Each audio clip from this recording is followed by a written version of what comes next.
हरे कृष्ण कृष्ण कृष्ण हरे हरे, हरे राम राम राम हरे हरे। सर्वप्रथम मैं अपने गुरुपाद पद में नित्य लीला प्रविष्ट ओम विष्णुपाद अष्टोत्तर षष्ठी श्रीमद् भक्ति वेदांत नारायण गोस्वामी महाराज जी के चरण कमलों में अनंत कोटि दंडवत प्रणाम करते हुए उनकी अहित की कृपा की प्रार्थना करता हूँ। तत्पश्चात पूज्यपाद महाराज जी के चरणों में दंडवत प्रणाम करता हूँ। उपस्थित समस्त वैष्णवी को यथा योग्य प्रणाम अर्पण करता हूँ।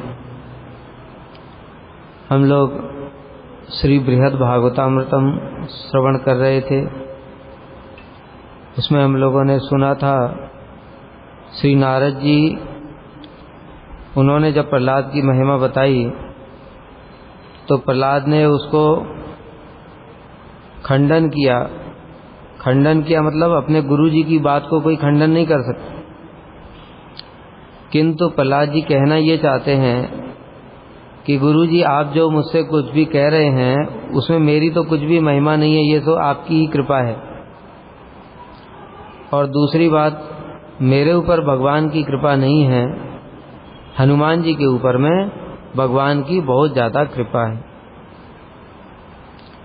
इसके लिए श्री प्रहलाद ने बताया था, नारद जी ने कहा कि भगवान तुम्हारे लिए प्रकट हुए।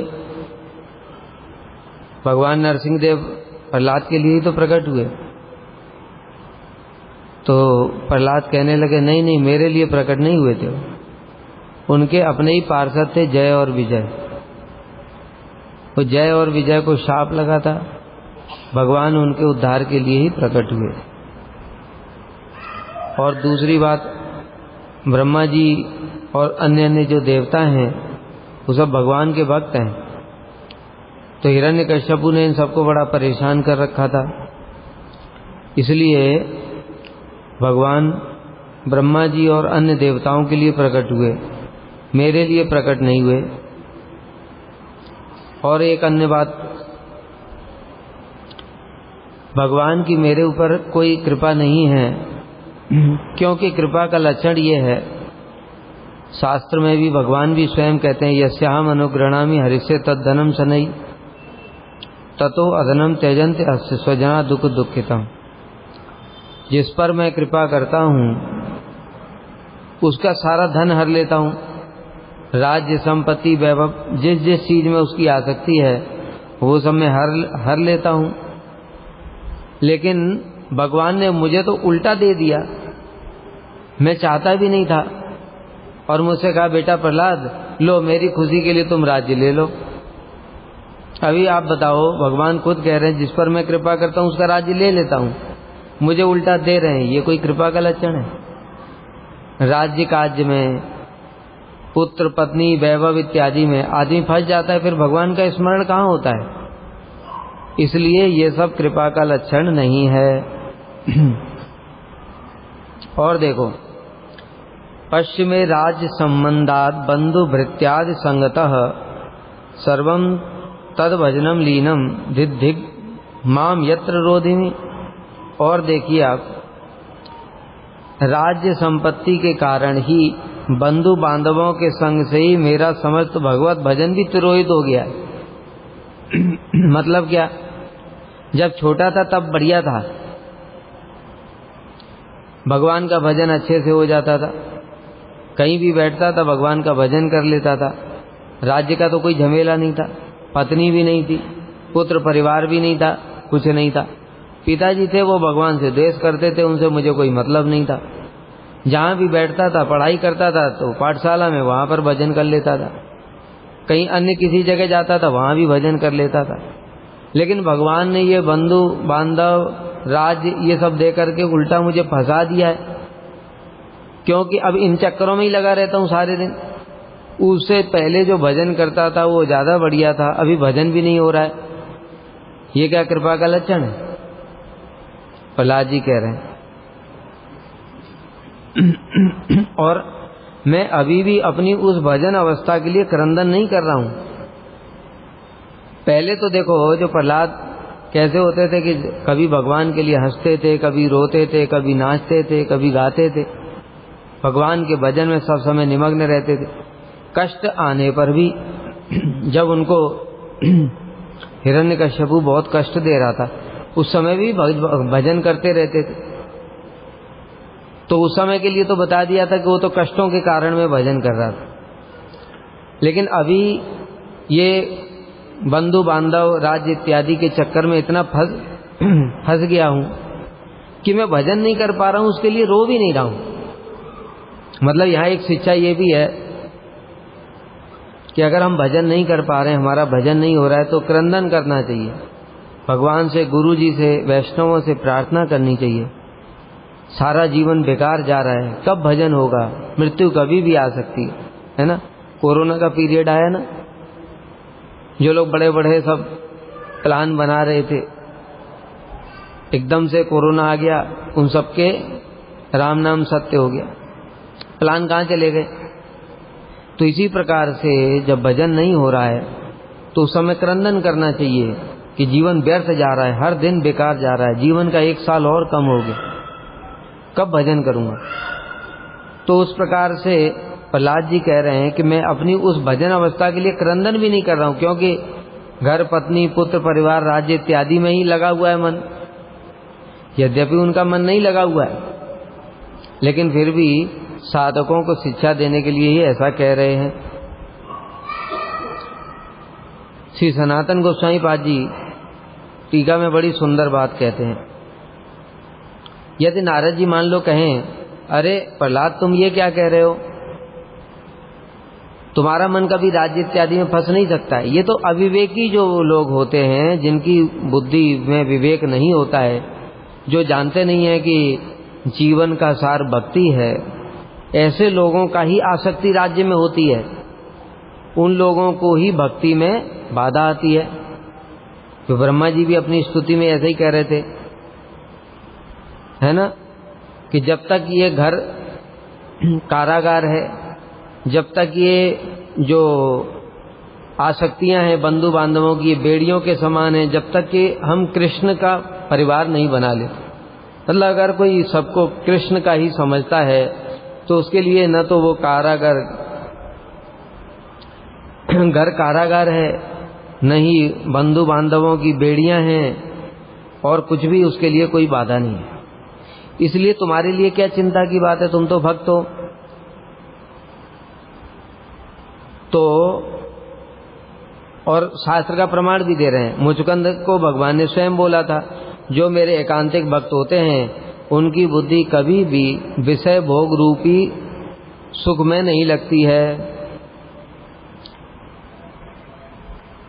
और उद्धव को भी भगवान ने कहा, जिनका हृदय में भाव उत्पन्न हो गया हो, उन भक्तों की बात ही क्या। भक्ति मार्ग में प्रवेश करने वाला भक्ति भी विषयों के द्वारा वशीभूत नहीं होता है।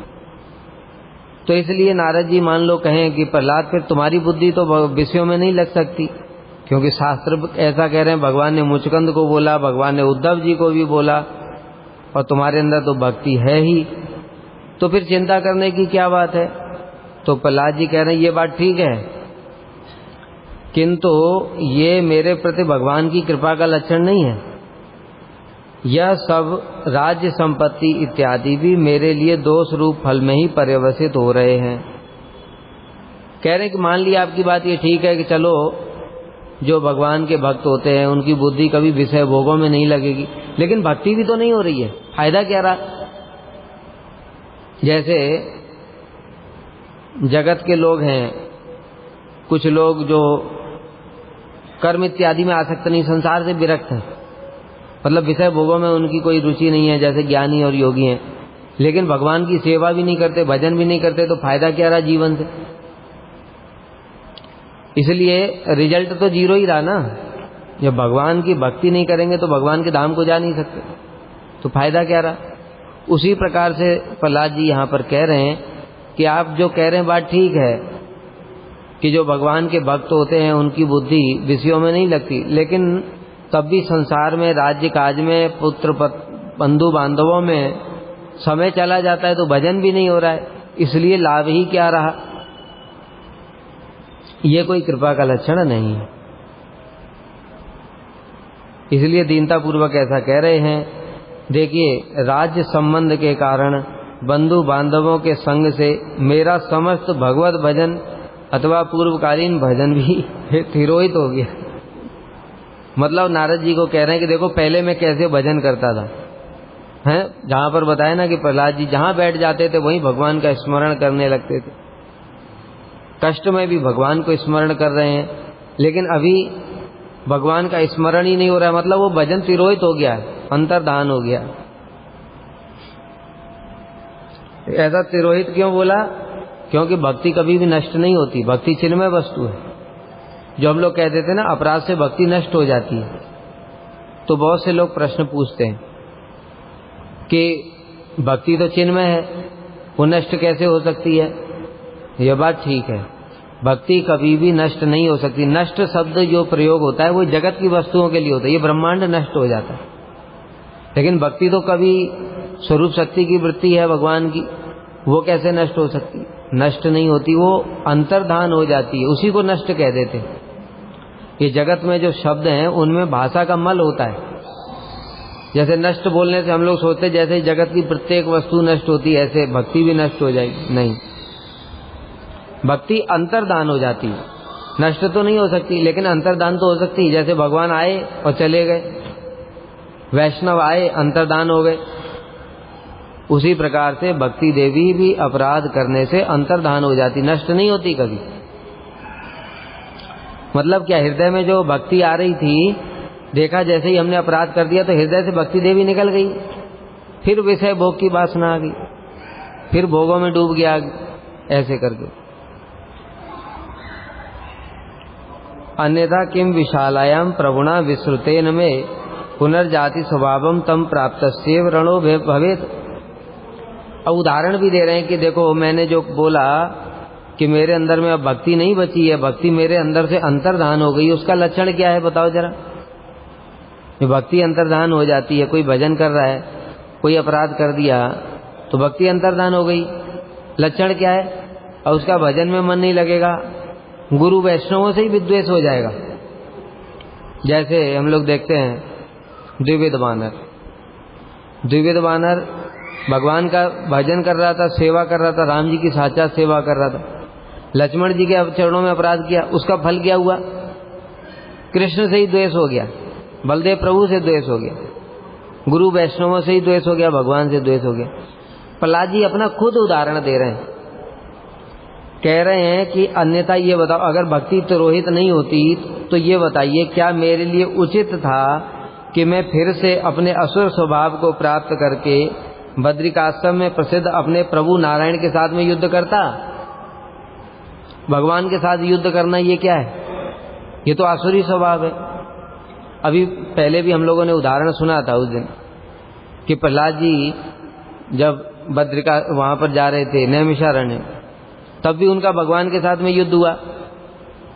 तो इसलिए कह रहे हैं कि ये जो भगवान के साथ युद्ध करता हूं मैं, ये तो आसुरी स्वभाव। आसुरी स्वभाव कहां से आया? मतलब भक्ति चली गई। उसी प्रकार से एक और भी लीला आती है जहां पर वर्णन है कि प्रहलाद जी एक बार जा रहे थे भगवान के दर्शन करने के लिए, तो भगवान ने इसी प्रकार से तपस्वी का वेश धारण किया और प्रहलाद की परीक्षा लेने के लिए उनके साथ में युद्ध किया। तो प्रहलाद जी ये नहीं बोल रहे हैं कि वो भगवान की इच्छा से मेरी परीक्षा के लिए, ये सब नहीं बोल रहे हैं। भक्तों में तो दीनता होती है ना। क्या बोल रहे हैं? मेरा ही आसुरी स्वभाव है, इसलिए आसुरी स्वभाव होने पर भी मैं अपने प्रभु के साथ ही युद्ध करने लगी। ये किसका लक्षण है? यह है भक्ति तिरोहित हो गई, मतलब भक्ति अंतर्धान हो गई, इसलिए तो आसुरी स्वभाव हुआ, इसलिए भगवान के साथ में युद्ध किया।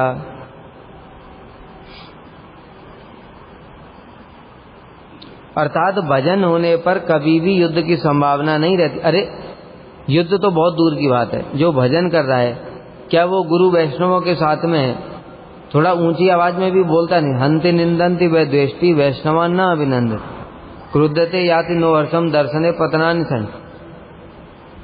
उनकी निंदा भी नहीं करेगा, उनकी परिचर्चा भी नहीं करेगा, उनकी सेवा सत्कार करेगा, ये तो भक्ति का लक्षण। लेकिन वैष्णवों के ऊपर क्रोध भी नहीं करेगा, लड़ाई करना तो दूर की बात है, लेकिन वो साक्षात भगवान से युद्ध कर। इसका मतलब क्या हुआ कि ये भक्ति का लक्षण नहीं है। अतएव क्या मैंने फिर से असुर स्वभाव को प्राप्त नहीं कर लिया, अर्थात पहले से ही असुर था और नारद जी की कृपा से थोड़ी भक्ति हुई थी, लेकिन फिर से वो भक्ति अंतर्धान हो गई और फिर मैंने वो असुर स्वभाव को प्राप्त कर लिया और भगवान के साथ में युद्ध किया।